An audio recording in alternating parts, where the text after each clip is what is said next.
கர்த்தருடைய பரிசுத்தமுள்ள நாமத்திற்கு ஸ்தோத்திரம். இன்றைய நாளின் கர்த்தருடைய வார்த்தையாக ரூத்தின் புஸ்தகம் 1வது அதிகாரம் 14வது வசனம்.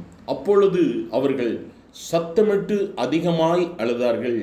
ஓர்பாள் தன் மாமியை முத்தமிட்டு போனால், ரூத்தோ அவளை விடாமல் பற்றி கொண்டாள்.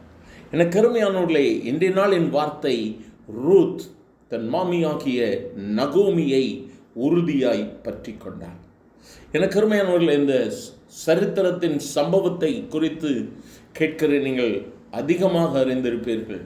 ஆகவே நான் இந்த வார்த்தையை மட்டும் சொல்லி ஜெபத்திற்குள்ளாக நான் நடத்த விரும்புகிறேன். இந்த இடத்துல நாம் பார்க்கிறோம், ரூத் தன்னுடைய மாமியை விடாமல் பற்றி கொண்டாள். எனக்கு அருமையானவர்கள், இன்றும் கர்த்தர் அவரை விடாமல் நாம் பற்றி கொள்ள வேண்டும் என்று சொல்லி விரும்புகிறார்.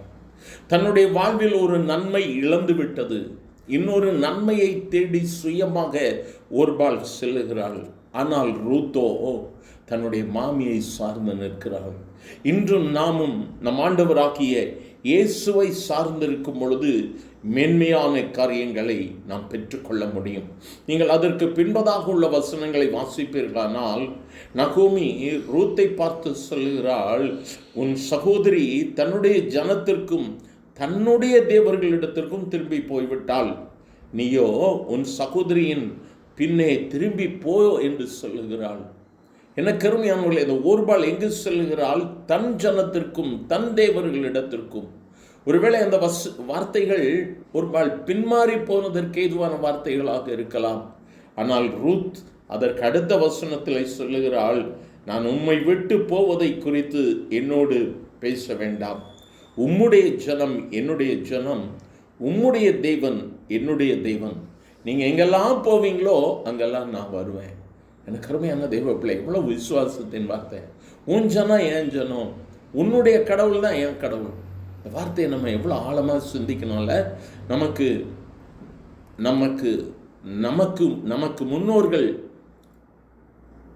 நமக்கு காண்பித்திருக்கிற இந்த இயேசுவை நாம் எப்படியாக பின்பற்றி கொண்டிருக்கிறோம். இயேசுதான் தெய்வம் இல்லை, நம்முடைய வாழ்க்கையில் அவர் அற்புதங்களை செய்கிறவர். அந்த ரூத்தின் வாழ்வை மாற்றின என் ஆண்டவர் இன்றும் நம்முடைய வாழ்வை அவர் மாற்ற வல்லமை உள்ளவராக இருக்கிறார்.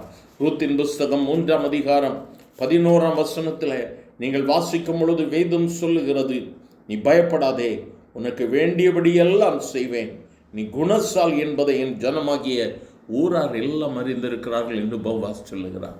இன்று கர்த்தர் உனக்கு அதே நன்மையை கொடுப்பார். அவரை நோக்கி பார்க்கலாமா? எங்கள் அன்பின் ஆண்டவரை, ஆசீர்வதிக்கப்பட்ட இந்த கால வேளைக்காக நன்றியப்பா. உம்முடைய கிருபையின் வார்த்தைகளுக்காய் ஸ்தோத்திரம். உம்மை குறித்து நாங்கள் இன்னும் அதிகமாக தியானித்து உம்மை பற்றி பிடித்து கொள்ளத்தக்கதான இருதயத்தை தாரும். அன்று ரூத் ஆண்டவரை உலக பிரகாரமான காரியங்களுக்காக தன்னுடைய மாமியை பிடித்து கொண்டாள். அவளுடைய வாழ்வில் அற்புதம் நடந்தது. இன்றும் ஆண்டவரை ஆவிக்குரிய வாழ்வோடு கூட உண்மையே பற்றி பிடித்து நாங்கள் நடக்கைகள் ஒவ்வொருவருக்கும் கருபத்தார். கேட்கிற ஒவ்வொருவருக்கும் இரட்டிப்பான நன்மையை கொடும். ஆசீர்வதியும். இயேசுவின் நாமத்தில் பிதாவே. ஆமென், ஆமென்.